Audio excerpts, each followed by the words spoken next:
Conjuring and The Exorcist. Today, we're going to delve into some of the hidden gems of the horror genre, the ones that don't get talked about so much. We're digging up 11 underrated horror movies that deserve way more love than they ever got. Grab your popcorn and let's get started.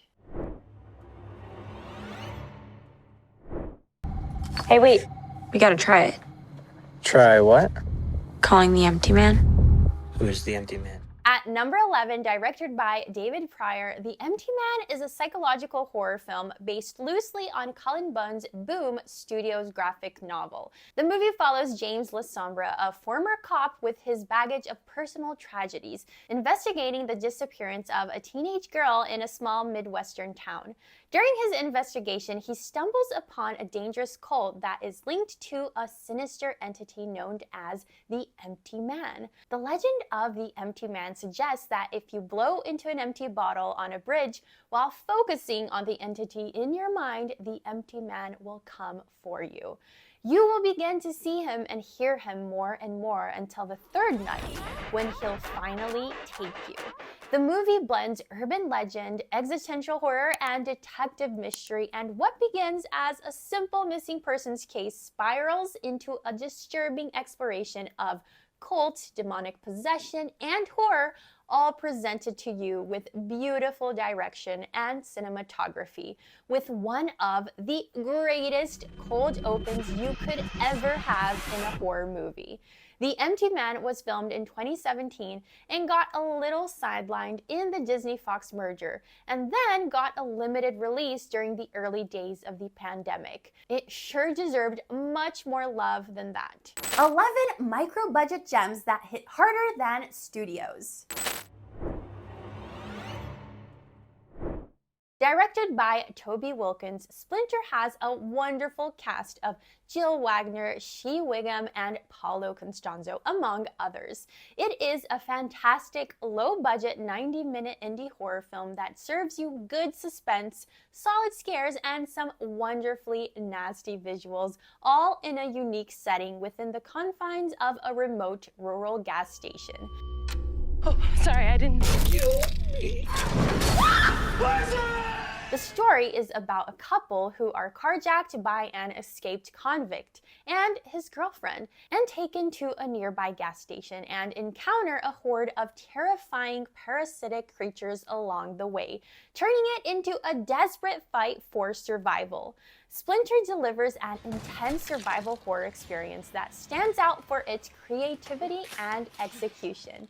It's a well-executed, very tense and inventive creature feature with a solid story and relentless pacing. You will love it, and the sense of tension and confinement will make you hold your breath and keep you at the edge of your seat. At number 9, written and directed by Karen Kusama of Jennifer's Body fame, The Invitation is a slow burn, psychological horror thriller that builds unease like a pressure cooker that's about to explode. It's a simple premise on the surface. Will, played by Logan Marshall Green, and his new girlfriend are invited to dinner at the house of his ex and her new partner. What starts as an awkward but civil evening soon begins to feel creepy and suspicious. The pacing and atmosphere are where it truly shines, as Kusama masterfully keeps the audience teetering between doubt and paranoia. Are the hosts sincerely trying to rebuild old relationships, or is there something sinister lurking beneath their smiles? The experience is reminiscent of watching Speak No Evil, if I do say so myself. It's an excellent domestic horror which starts off a bit slow, but the payoff with an unexpected twist at the end is well worth it, trust me. It builds into a shocking and violent climax that's both devastating and inevitable. You'll be anxious and unsettled in the best of ways. Daily horror news and lists at likehorror.com.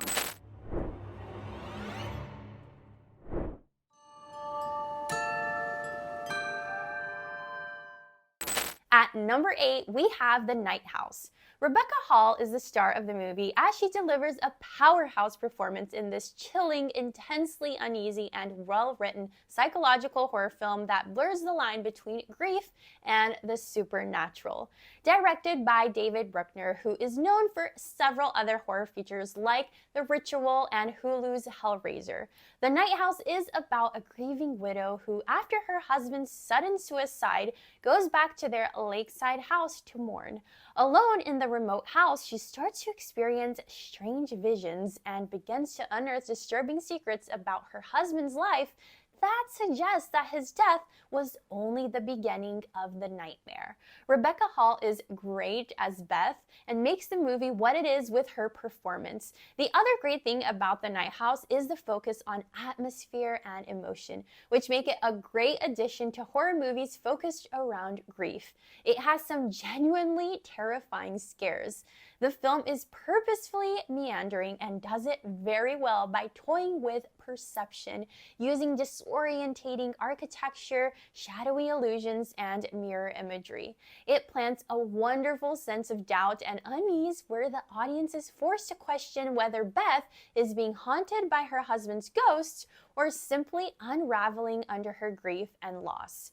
With its gut-punching final act, this haunting and heartbreaking movie will surely linger in your mind long after the credits have rolled.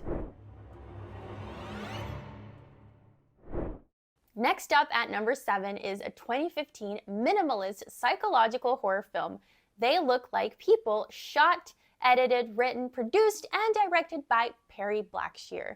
The story is about Wyatt, a man who becomes convinced that humanity is being attacked by evil creatures disguised as ordinary people. When he reconnects with his old friend Christian, Wyatt struggles to hide his growing fear while holding on to their friendship as his last tether to reality.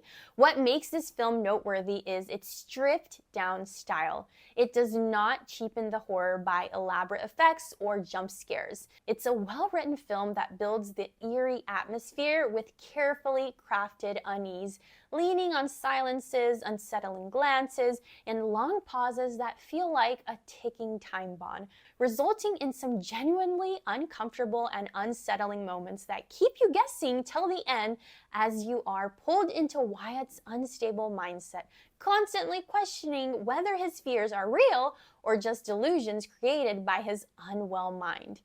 They Look Like People is not only an excellent film about mental illness and having the support needed to overcome it, but also a lovely film about friendship as Christian attempts to help his friend. It's a haunting, heartfelt film that proves that true horror doesn't always come from monsters, but from the uncertainty of the human mind. Before he gave us The Nun in 2018, Corin Hardy brought us The Hallow in 2015.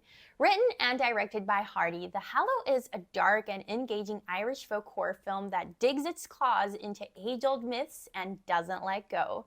It's the story of Adam, a conservationist who moves with his wife and infant son to a secluded forest land in rural Ireland to survey it. Ignoring the warnings of the locals about disturbing sacred land, he unwittingly, with his actions, ends up waking a horde of ancient Celtic creatures that do not take kindly to such intrusions. Alone in the wilderness, he needs to protect his family from their relentless attacks. The Hallow is a solid folk horror with some really good effects and nice performances. It might not be the scariest, but it is an engaging movie with its take on folklore and great creature design and body horror.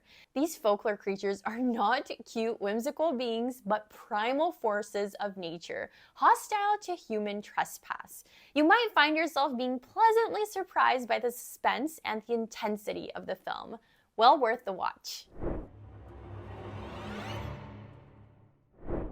Our number 5, Cold Prey or Fritvit, is a 2006 Norwegian slasher horror film waiting to bring you icy, blood-soaked thrills. The story follows a group of 5 friends on a snowboarding expedition in the Norwegian mountains. When one of them breaks a leg, they decide to take shelter in an abandoned ski lodge, and soon realize that they're not alone. The star of the movie is definitely the ski lodge because it's pretty creepy and enhances the feeling of claustrophobia and being trapped. Add to that the frozen landscape, which isn't just a backdrop, it's almost a character in itself. The setting of an abandoned ski lodge in snowy wilderness amplifies the hopelessness of being stranded miles from help. The cinematography captures both the beauty and ruthlessness of the landscape. The movie takes time to flesh out characters and build tension, so by the time the carnage starts, you actually care about the characters. It's a pretty good slasher movie with an ending that ties the whole thing together very nicely. It might be a little predictable and might not offer something new in the slasher genre, but it sure is an intense, thrilling watch and boasts 2 not terrible sequels. Next up at number 4, we have an Argentinian horror movie, Terrified, or Aterrados, directed by Demian Rugna, who gave us When Evil Lurks in 2023. I'm not going to be adding any clips for this film because the trailer speaks for itself, and I honestly want you all to go into this movie blind, because just trust me on this, okay? Terrified wastes no time in dragging its viewers into pure nightmare territory. Set in a quiet Buenos Aires neighborhood which is suddenly plagued by a series of bizarre, gruesome events, as panic spreads, a police commissioner and 3 researchers of supernatural phenomenon come together to investigate the demonic incidents. The movie creates an entire pocket of reality spread over 3 neighborhood houses, where supernatural forces run rampant, and Demian Rugna sure knows how to do fear right. Each scene builds dread with shocking imagery and effective jump scares. It has great tension, practical effects, and sound designs, which coupled with a solid cast give us some excellent scares, turning everyday spaces like kitchens and bedrooms into arenas of fear. What are you doing? You need to save her! The brisk pacing will suck you in during the first act and manages to land the ending pretty well. Don't hesitate when you see that weird poster. The movie is much better. In 2012, Peter Strickland gave us a horror movie made expressly for the audiophiles in Berberian Sound Studio. It's a hypnotic and unsettling psychological horror with a brilliant and again unsettling performance by Toby Jones. The story is set in the 70s. A shy and soft-spoken British sound engineer is hired to work on an Italian Giallo film. Expecting something tame, he instead finds himself immersed in a world of brutal soundscapes, screams, stabbing noises, and grotesque sound effects created by tearing and smashing mundane objects like fruits and vegetables, and this nightmarish task takes over his psyche. What begins as a technical job slowly unravels his sanity. The longer he works in that claustrophobic studio, the more the lines between sound design and real violence start to blur. And Jones performs this unraveling wonderfully. It's a movie which is more about what you see instead of what you hear. You never actually see this fictional horror film being made. You experience it entirely through the sound effects and Jones' increasingly disturbed reactions. In a way, Strickland made a movie about the effects of media violence on real life, but not on the audience. Instead, on the people creating it. It's a deeply meta experimental movie with great cinematography, brilliant audio design, and Toby Jones portraying a dizzying descent into madness. Conor McPherson wrote and directed the 2009 haunting Irish film The Eclipse, which blends supernatural thriller, family drama, and raw human emotions. Set in a coastal Irish town, the film is about a widower, Michael. played by Kieran Hins, struggling to take care of his kids and trying to come to terms with his wife's death and becoming plagued with terrifying apparitions. This coincides with a literary festival in town where he volunteers to drive the authors and meets Lena, a writer of supernatural fiction, and asks her for advice. The story becomes slightly more complicated as Lena's stalker ex gets involved and Michael and Lena slowly begin to develop feelings for each other. The Eclipse is not a gimmicky horror movie. It's a seamless fusion of ghost story and character drama. It's a thoughtful, melancholy, slow-moving but absorbing story with beautiful Irish locations, a lovely melancholy score, and heartbreaking horror that you would feel connected to.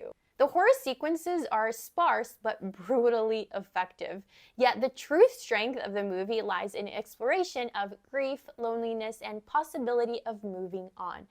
You can say it's more a rom-com than a ghost story, a quiet, lovely movie that happens to have a ghost.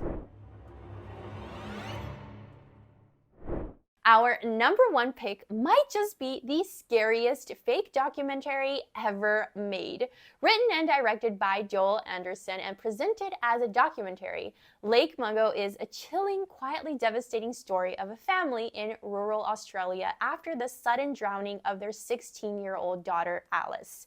As they struggle to cope with their grief, they began to experience strange things in their home, like echoes of strange sounds, ghostly images appearing in photographs, and then secrets about her life began to unravel. Lake Mungo is quiet, subtle, and insidious, a masterful blend of horror and heartbreak. It's about what we see, what we perceive, and how that affects our understanding of the world. It does not rely on flashy horror and jump scares. Instead, it creeps under your skin with its unnerving realism. The grainy handheld footage gives it an even more eerie quality. It gives you terror born from mundanity, subtle but unforgettable. Beneath the supernatural mystery lies a profound overlook on grief and the emptiness of spaces left behind by dead loved ones. By the time the devastating final images arrive, you feel equal parts terrified and emotionally shattered. It's the only horror movie Joel Anderson has made, and it silently premiered in 2008 at Sydney Film Festival, followed by limited release, and deserves much more love than it got. A true modern cult classic. And that's a wrap on today's list of underrated horror movies. Let me know in the comments which of these you have seen and which you plan to see next. Also, let us know which movies not included in this list do you think is an underrated horror gem. We'll be sure to check it out. Thanks for watching.